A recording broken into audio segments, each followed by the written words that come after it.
Your first 1,000 visitors are the most crucial. Everyone says when you start up a website, it's easy to get your first few visitors. And that's true, but it's not easy to get your first 1,000 visitors. Heck, it's actually harder to get your first 1,000 visitors than it is to get your first 10,000 visitors.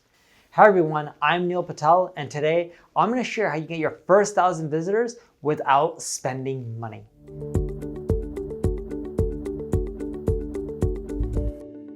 Before we get started, make sure you subscribe to this channel. That way, when I release more content like this, you'll get notified. If you're on YouTube, make sure you click the alert notification. The first thing that you need to do is identify your target audience. Where are people who you want to target? Where do they hang out? What kind of content do they read? What are their interests? What are their fears? What are their goals, their motivations? What's their typical age? What social media channel do they engage with the most? Is there a particular gender that is most dominant in your niche? This will help you because the last thing you want to do is create marketing campaigns and content around the wrong audience. The second thing you want to do is identify what your ideal audience wants. Now that you know them, I want you to go to Amazon, find books within your niche that people are writing about, and look at the 2- and 3-star reviews. The reason you want to look at the 2- and 3-star reviews is people are usually complaining about what that book is missing. People only will leave a comment and share that and rate it really bad if they truly feel that something's missing that's important. That helps you figure out what people really want within your space. You can also go to Quora and do the same thing. What are the questions within the space? Whether it's dog training or marketing, it doesn't really matter. Take notes on all the questions and the answers to them because that'll also give you more insights. And look at the ones that are the most voted. The ones that are most voted tend to be the ones that do well. You also want to go to Reddit, check out the subreddits. What is really popular within those subreddits in your space? Look at the top, right? Reddit usually upvotes the posts that they like the best. Because if people are upvoting something and Reddit community is really picky, that means people in your niche really do like it. Once you figure out what's popular on Reddit, you want to take notes on that. You want to take notes on everything. That'll give you ideas on the type of content that will work really well in your space. The third step, create the most epic, mind-blowing resource on one of these topics. Create a bullet list point, right? Every single idea that you got from your research as it relates, you want to create a list and figure out, all right, this is what I'm going to cover in this topic. This is what everyone wants to know. Then go to Ubersuggest and look at the content ideas report. When you're in Ubersuggest, you're putting those keywords in within your space. It shows you what's really popular, what's not. The reason this is important is what's popular is based on social shares, backlinks, and search traffic. The last thing you want to do is pick something that isn't popular in all of those categories. You can't just rely on SEO traffic. You got to now look at referral traffic and social. That's why you have to look at all of that.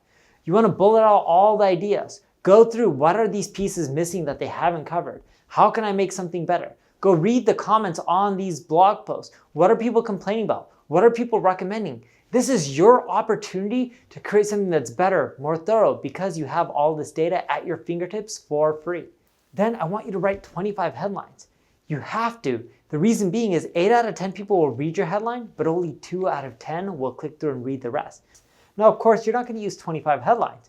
The reason you have 25 is you want to eliminate 20 that you think are shitty or mediocre. You want to take the best 5 and then crowdsource your headlines. So you go to your favorite Facebook group in your niche, you do a poll, you ask everyone, hey, which headline do you think is the most appealing?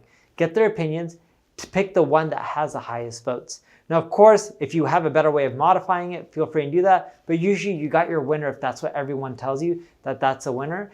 If they all suck, people will tell you in the Facebook poll, and they'll even give you suggestions on how you can make it better. Now, of course, you created your content, you got your headline, you published it. You want to then create a gated content upgrade that'll get you hundreds of social shares. That's the next step.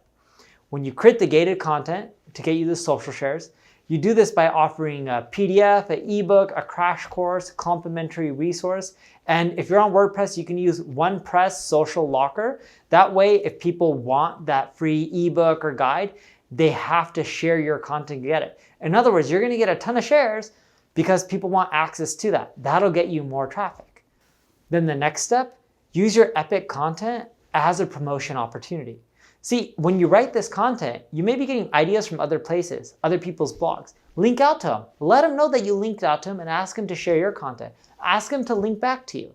When you do this, you'll get more traffic.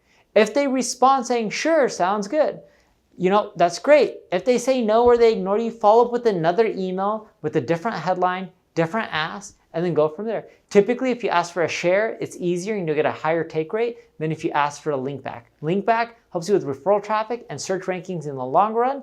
Social shares typically give you that quicker, instantaneous boost, and most people are willing to do that at least.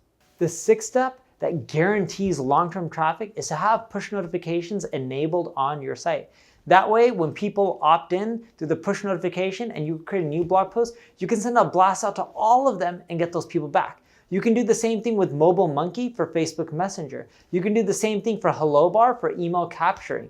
When you're doing all of this, make sure you're also pixeling those people using Google AdWords and Facebook. That way you can remarket to those people and continue marketing and get them back to buy your products and services. If you follow all those tips, you'll get your first 1,000 visitors for free without spending a single dollar.